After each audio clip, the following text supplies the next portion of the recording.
রাজ্যের মুখ্যমন্ত্রী শুভেন্দু অধিকারীর প্রশাসনিক বৈঠক। এটা কে বলুন তো? আপনারা নিশ্চয়ই চিনতে পারছেন কাকে দেখাচ্ছি আপনাদের কাছে। কেশপুরের বিধায়ক কে? শিউলি শাহ। এবং 3 বারের কেশপুরের বিধায়ক শিউলি শাহ 2026-এর বিধানসভা নির্বাচনেও কিন্তু কেশপুরে দাঁড়িয়েছেন এবং তৃণমূল কংগ্রেসের প্রতীক থেকে কিন্তু জয়লাভ হয়েছে। এবং আজকে শুভেন্দু অধিকারী কলাঘাটে প্রশাসনিক বৈঠক করেছে, আর সেখানে কিন্তু তাৎপর্যপূর্ণ দেখা গেল কাকে? শিউলি শাহ এবং দীপক অধিকারী অর্থাৎ ঘাটালের সাংসদ দেবকে।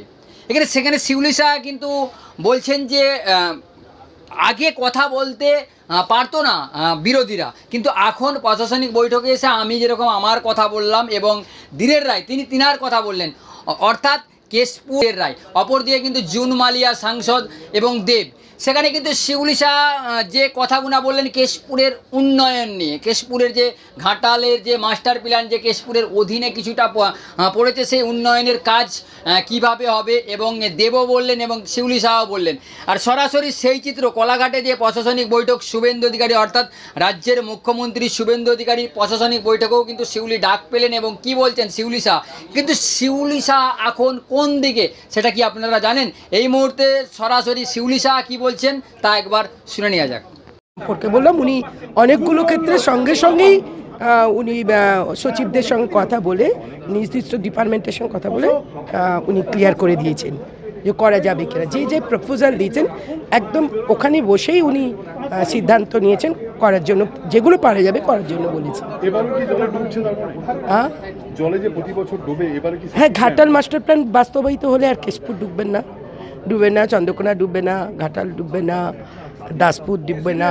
হ্যাঁ, আমি যাচ্ছি, বুঝতে পারছেন। আমারও ঘাটাল মাস্টার প্ল্যানের মধ্যে কেশপুর আছে, কংসাবতী নদীর। খুব শুনলেন, খুব মনোযোগ সহকারে শুনলেন, কনসার্ন ডিপার্টমেন্টগুলোকে অ্যালার্ট করলেন, কাজ তৎক্ষণাৎ করে দেওয়ার জন্য বললেন। তিনি জানিয়ে গেলেন এর আগে সরকারের আমলে কথা বলার সুযোগ ছিল না বিরোধীদের, আপনারা আসলেন, আপনার প্রাণ খুলে কথা বললেন, আপনারাও জানালেন যে কথা বলার সুযোগ। উনি ধৈর্য নিয়ে সবার কথা শুনেছেন, এটা নিশ্চিত একটা পজিটিভ দিক। তিনি সবার কথা শুনেছেন। আমি 2 মিনিট বলেছি, দিনেন্দা তো 5 মিনিট বলেছি, যেই যেমন করে বলেছেন সবার কথা শুনেছেন। হ্যাঁ, বললাম না যে উনি কনসার্ন ডিপার্টমেন্টের সঙ্গে সঙ্গে ভিডিও কনফারেন্সের মধ্য দিয়ে কথা বলে তাদেরকে সচিবদের বলে দিলেন কাজটা করতে, যেগুলো সম্ভব হবে। বুঝতেই তো পারছেন, আমরা তো সবাই সবটাই বলে দিয়েছি, আর নতুন করে কেন? বাংলায় একরকম দেখা যাচ্ছে, দিল্লিতেও একরকম দেখা যাচ্ছে। না, বাংলায় একরকম, দিল্লিতে আর একরকম নয়তো। আমরা সবই মানুষের কাছে কমিটেড, ডেভেলপমেন্ট করতে হবে। তা আমার সরকার চেঞ্জ হয়েছে, যে সরকার এসছে তাকে সাধুবাদ জানিয়ে তার কাছে আমাদের প্রপোজাল দেবো, তার ডাকা মিটিংয়ে যাবো, এগুলো তো হওয়া উচিত। দিল্লিতেও তাই। দিল্লিতে এমপিরা নিজেদের এলাকায় কাজ করবেন, যেগুলো হয়তো থমকে ছিল, করতে পারেননি, তারা সবাই নিজেদের কথা বলেছেন। ফলে দিল্লিতেও তারা বলেছে যে আমরা আলাদা ব্লক করে আমরা সাপোর্ট দেবো। ইস্তফা নিয়ে তো খুব ঘোরাঘুরি চলছে,